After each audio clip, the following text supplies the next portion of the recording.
আসসালামু আলাইকুম। আশা করি সবাই ভালো সুস্থ আছো। আলহামদুলিল্লাহ আমরা ভালো আছি। Hello guys, welcome back to our channel. আবার এসে গেছি নতুন একটা ভিডিও নিয়ে। আশা করি ভিডিওটা তোমাদের ভালো লাগবে বন্ধুরা, তাহলে দেখতে থাকো, সাথে থাকো।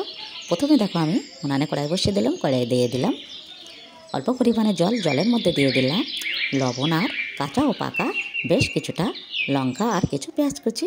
এখন আমি দিয়ে দিচ্ছি পরিমাণ মতো হলুদ। এখন জলটা ফুটে যাচ্ছে একটু একটু করে, তখন আমি কেটে রাখা আলুগুলো দিয়ে দিলাম। আজকে আমি একটা সুন্দর রেসিপি বানাচ্ছি, তাহলে আমার সাথে থাকো আর দেখতে থাকো। একেবারে যেন ভিডিওটা স্কিপ করবে না, ফুল ভিডিওটা দেখার অনুরোধ রইল আমার তোমাদের কাছে। শুরুতে কিন্তু একটা লাইক দেবে বন্ধুরা। যেসব বন্ধুরা আগে থেকে চ্যানেলটি সাবস্ক্রাইব করে রেখেছো তাদের কিন্তু সঙ্গে সঙ্গে ধন্যবাদ। যারা এখনও চ্যানেলটি সাবস্ক্রাইব করেনি, প্লিজ চ্যানেলটি সাবস্ক্রাইব করে দিয়ে আমার পাশে থেকো বন্ধুরা। শীতের দিনে সব রকম সবজি খেতে কিন্তু ভীষণই ভালো লাগে, তাই আজকে আমি মাছ মাংস ছাড়াই একটা সুন্দর বেগুনের স্বাদে ভরপুর এই রান্নাটা নিয়ে তোমাদের সামনে চলে এলাম। সব কিছু দেওয়ার পরে জলটা সুন্দর টকবক করে ফুটছে। এখন আমি দিয়ে দেবো সবুজ সবুজ সুন্দর কেটে রাখা সেই বেগুনগুলো। আর এই বেগুনটাকে বলা হয় তেল বেগুন, খেতে ভীষণই মজা হয়। মাছ মাংস নাইবা থাক, এইভাবে এই বেগুনটা রান্না বান্নালে বন্ধুরা একেবারেই ভাতটা একটু বেশি লাগবে আর একেবারে প্লেট চেটে ফুটে খাওয়া হয়ে যাবে বন্ধুরা। প্রায় আমরা এই রেসিপিটা বানাই, আজকে ভাবলাম তোমাদের সঙ্গে একটু শেয়ার করে দিই। বেগুনগুলো দেওয়ার পরে আমি কিন্তু ঢাকনা দিয়ে ঢেকে দিলাম।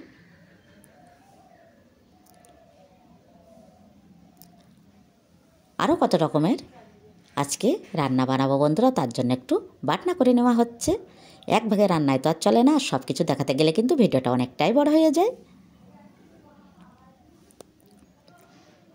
আর বাড়িতে মিস্ত্রি বাবুরা কাজ করছে, এই জন্য রান্নার আয়োজনটা একটু বেশি বেশি হচ্ছে।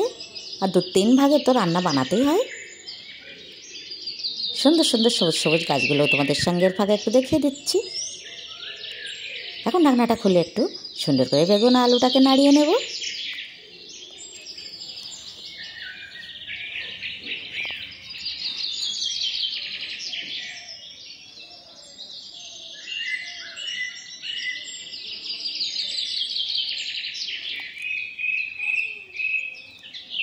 ঢাকনাটা খুলে সুন্দর করে একটু নাড়িয়ে নাড়িয়ে নিয়ে এখন আমি এই বেগুনটাকে কিভাবে ফোড়ন দেবো সেটাই তোমরা দেখতে থাকো।